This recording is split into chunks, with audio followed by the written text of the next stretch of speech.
So, today we're going to talk about all the things that you have allowed to move forward with you in growth and in progress, and why we may need to let some of them go.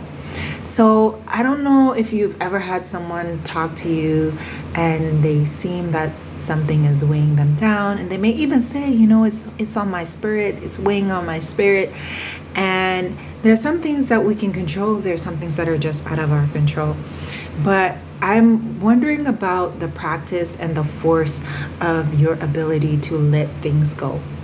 People, places, problems, that we can let them go and use that space, that extra bandwidth, that energy to dive into the things that matter to us and matter most. Let things go. Not that they never mattered or they didn't impact you, but you knew that you could redirect yourself and overcome and come into a space where you could thrive and not just survive anymore. Let things go. Not because you were invincible and just knew that you could be able to move past it with machine-like force, but because you are able to take the most raw and rigorous things and turn them into something that can work for your benefit. That you can take the most horrible situations that were meant for your end and see how the opportunity is ripe for you to begin again. Not that you deserve to have to be faced with all of these challenges, but that you are very well capable and very well responsible for making something new and different from them. So I'm so excited. We're gonna look at where you might start. I think there's an illusion of control when we hold on to things. Holding on to anger can give you some sense of control over something that has happened. And often the things that anger us and harm us may happen by surprise, may even happen with some of our actions, but definitely still have an impact or an effect that is off-putting, surprising. What are you gonna do?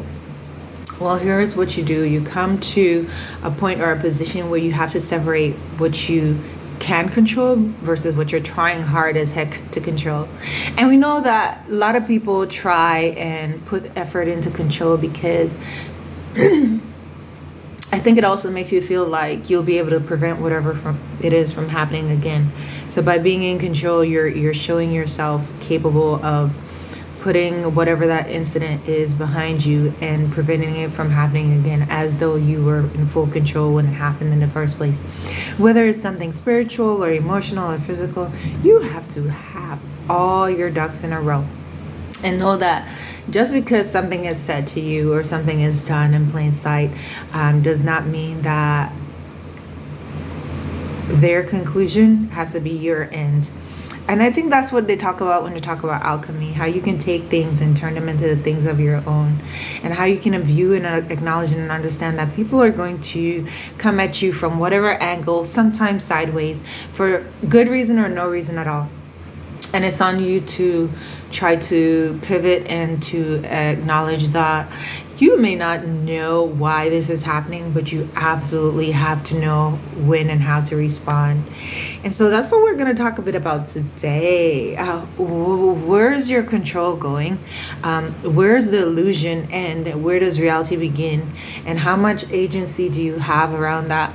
As a human, we put ourselves in positions where we really, really try to do the adult thing, do the responsible thing, do the honest thing, especially when others are watching.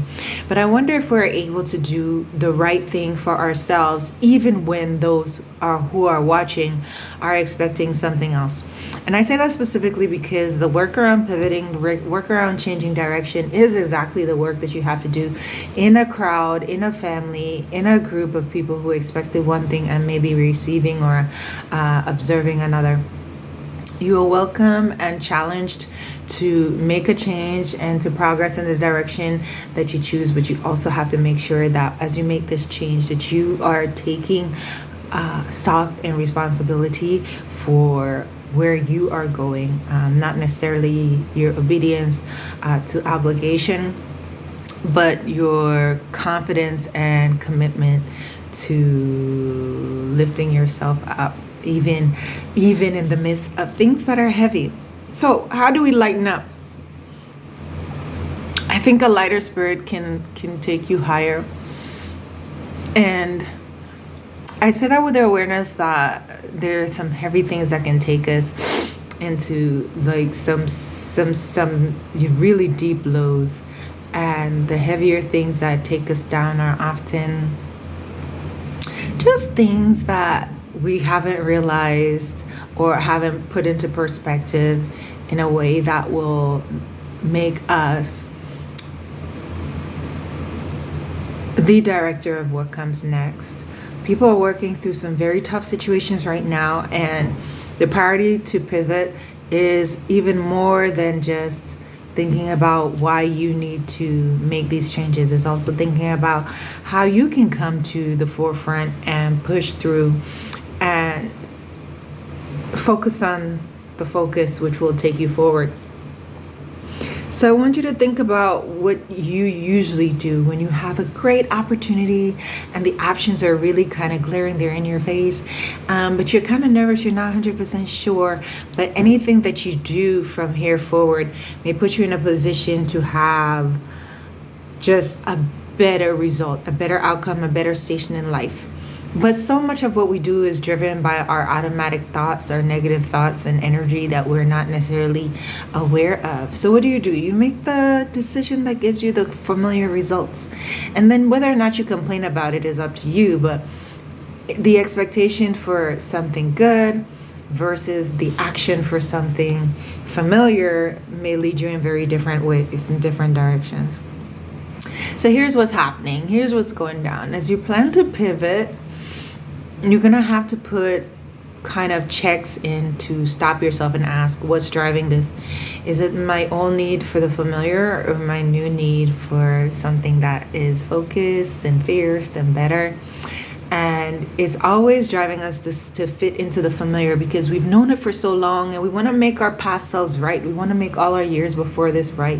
And if you don't, then what's it all for?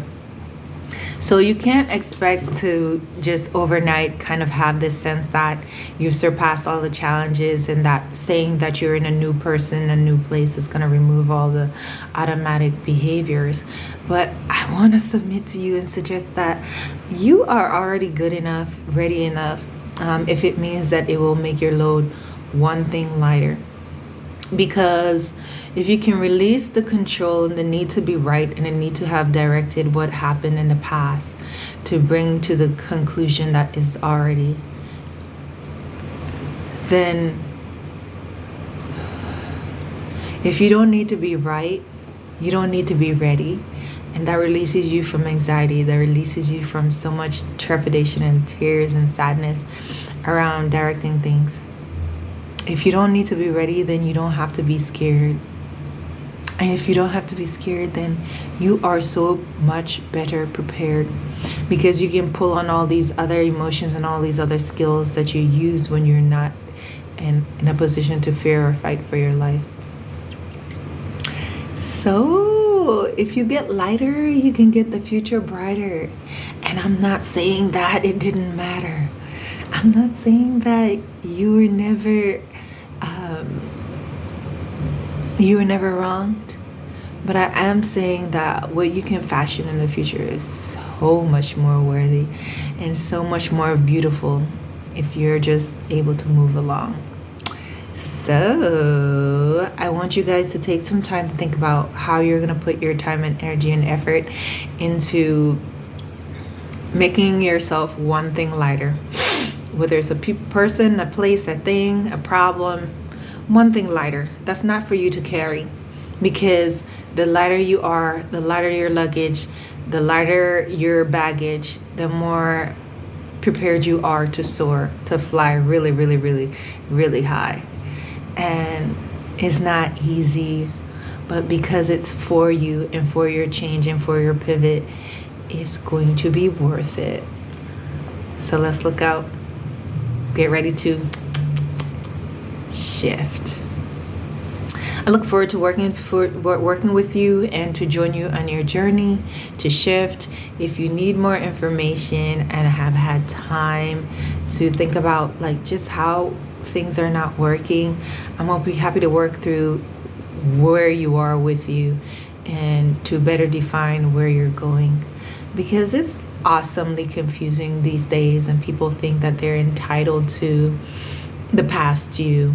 And other than maybe your minor children, few humans can make such demands, right? So let's get ready to shift.